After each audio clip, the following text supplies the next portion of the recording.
ऊपर का ही ले लो। Hello students of final year, unit 5 का पार्ट डी है obstacles in management of training, यानी कि प्रशिक्षण व्यवस्था में आने वाली बाधाएं।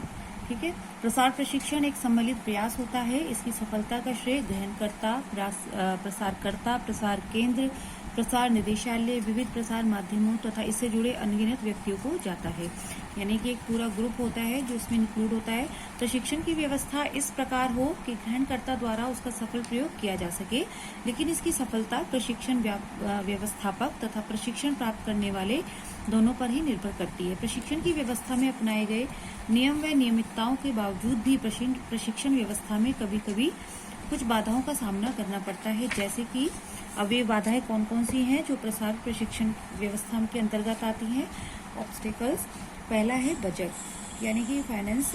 देखिए बच्चों, कुछ भी कार्य को करने से पहले उसमें सबसे पहले जो मेन बात आती है फाइनेंस की आती है कि प्रशिक्षण व्यवस्था पर होने वाले व्यय भी इसका एक बाधा होती है। यदि किसी संगठन या संस्था को एक उचित धनराशि व्यवस्था को बनाए रखने में आवंटित नहीं हो पाती है तो इससे प्रशिक्षण व्यवस्था प्रभावित हो सकती है।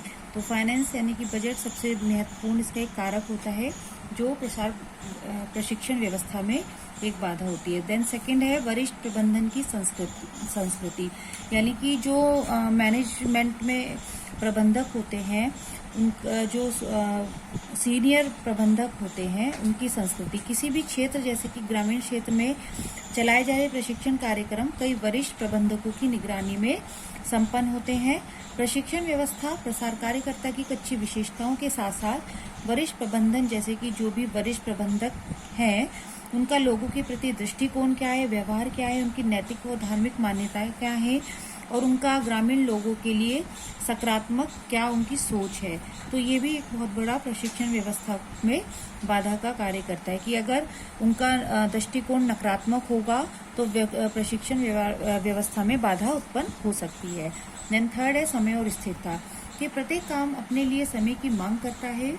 सिखाने वाले तथा सीखने वाले दोनों के पास प्रशिक्षण प्रक्रिया हेतु पर्याप्त समय होना आवश्यक है, किंतु प्रशिक्षण व्यवस्था में समय की नियमितता सबसे बड़ा व्यवधान उत्पन्न करती है, क्योंकि प्रसार कार्यक्रम में कुछ कार्य ऐसे होते हैं जिनमें महीनों लग जाते हैं। जैसे उन्नत कृषि का प्रदर्शन एक सर्वाधिक प्रक्रिया है जिसमें महीनों प्रसारकर्ता को भी फसल पैदा होने तक उसी क्षेत्र में रहना अनिवार्य होता है। लेकिन जब इस तरह की व्यवस्था नहीं होती है तो प्रशिक्षण व्यवस्था में बाधा होती है, यानी कि प्रसार कार्यकर्ता को पूरा समय उनको देना पड़ता है, तभी एक प्रशिक्षण व्यवस्था अच्छी तरह से सुचारू रूप से चल सकती है। स्थिरता की बात करें तो प्रशिक्षण व्यवस्था लोचदार होनी चाहिए, यानी कि फ्लेक्सिबल होनी चाहिए। उसमें समय की स्थिति को देखते हुए कभी भी उसमें परिवर्तन किया जा सकता है, लेकिन अगर उसमें परिवर्तन नहीं किया जा सकता तो इससे प्रशिक्षण व्यवस्था में बाधा उत्पन्न हो सकती है। देन है फोर्थ, शिक्षण साधनों की उपलब्धता, कि प्रसार प्रशिक्षण करते समय बहुत से शिक्षण साधनों की आवश्यकता होती है, लेकिन जब वो शिक्षण साधन प्रसार कार्यकर्ता को पर्याप्त रूप से नहीं मिल पाते हैं तो इससे भी प्रसार प्रशिक्षण व्यवस्था बाधक हो सकती है। देन फिफ्थ है कार्यकर्ताओं का व्यवहार, कि जो प्रसार कार्यकर्ताओं का व्यवहार होता है वो भी बहुत कुछ प्रशिक्षण व्यवस्था को बनाए रखने के लिए प्रभावी होता है, कि उनका अच्छा नेतृत्व वाला गुण होना चाहिए, कटुभाषी नहीं होना चाहिए, स्वार्थी नहीं होना चाहिए, वो एक दूसरे की में सहयोग दे, ग्रामीण लोगों की समस्याओं को समझे और उनको समस्याओं को दूर करने का प्रयास करे। और सबसे मेन बात क्या होती है, मुख्य बात क्या होती है बच्चों, की ग्राम विकास के प्रति उनका आस्थावान होना भी प्रशिक्षण व्यवस्था पर सकारात्मक रूप से प्रभाव डालता है। देन 6 पॉइंट है सक्रिय बनाम प्रतिक्रिया, यानी कि प्रोएक्टिव वर्सेस प्रीएक्टिव।